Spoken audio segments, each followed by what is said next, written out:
Ayez le réflexe notaire. Les notaires du département du Rhône vous accompagnent.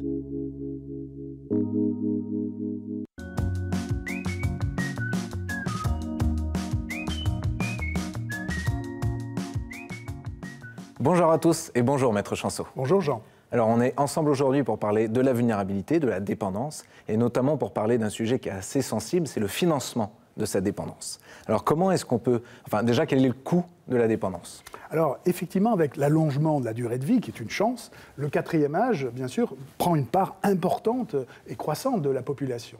Mais qui dit personne âgée dit souvent survenance d'un problème de dépendance.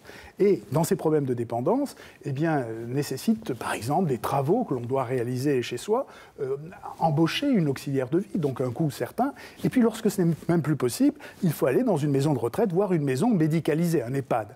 Et là, le coût est assez important, puisque dans la métropole, nous avons des maisons de retraite dont le coût avoisine 3 000 à 3 500 euros par personne et par mois. Oui, donc ça peut vite avoir quand même des montants qui sont très très importants. Exactement. Et non anticipés, ça peut avoir des conséquences qui sont assez graves, je dirais. Donc comment est-ce qu'on peut anticiper ce coût ? Alors, il faut bien comprendre qu'il y a d'abord la solidarité familiale.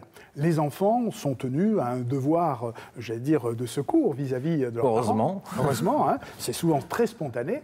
Mais lorsqu'ils ne le font pas, il y a l'obligation alimentaire qui pèse sur eux. C'est une obligation légale et les enfants doivent subvenir aux besoins de leurs parents en fonction de leurs ressources.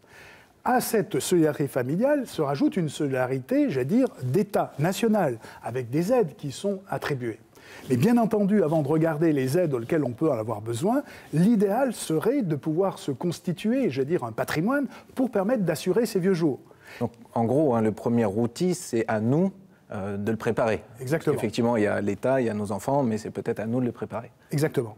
Et un des renseignements, des leçons que l'on peut tirer, c'est avant de transmettre à ses enfants, notamment, eh bien, il faut conserver un patrimoine pour permettre notamment à son conjoint, qui est souvent le premier aidant, justement d'assurer au mieux cette aide de vie. Alors quels sont justement les outils et les leviers qu'on peut utiliser pour anticiper ce coût ? Bien, outre le fait de ne pas transmettre trop tôt, bien entendu, de se constituer un patrimoine financier, bien sûr, avec des produits financiers avec rente obligatoire, genre prêt-fonds, genre Madelin pour les professions libérales, des contrats à versement libre, genre assurance vie, et aussi des investissements immobiliers plus ou moins importants en fonction des possibilités d'épargne. C'est là qu'on parle du viager, notamment. Et effectivement, le viager, aujourd'hui, il faut bien le reconnaître, c'est le moyen aussi d'assurer ses vieux jours. Et même lorsqu'on a des enfants, on peut, en accord avec eux, vendre un bien à viager, ce qui permettra de percevoir une rente qui permettra de faire face aux coûts supplémentaires d'une auxiliaire de vie et de rester à son domicile. Parfait. Merci beaucoup pour cette présentation, Maître Chanceau. Merci à tous d'avoir suivi cette émission de Mon Notaire et moi.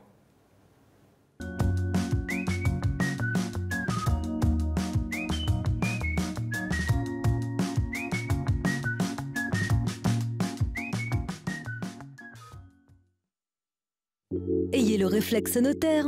Les notaires du département du Rhône vous accompagnent.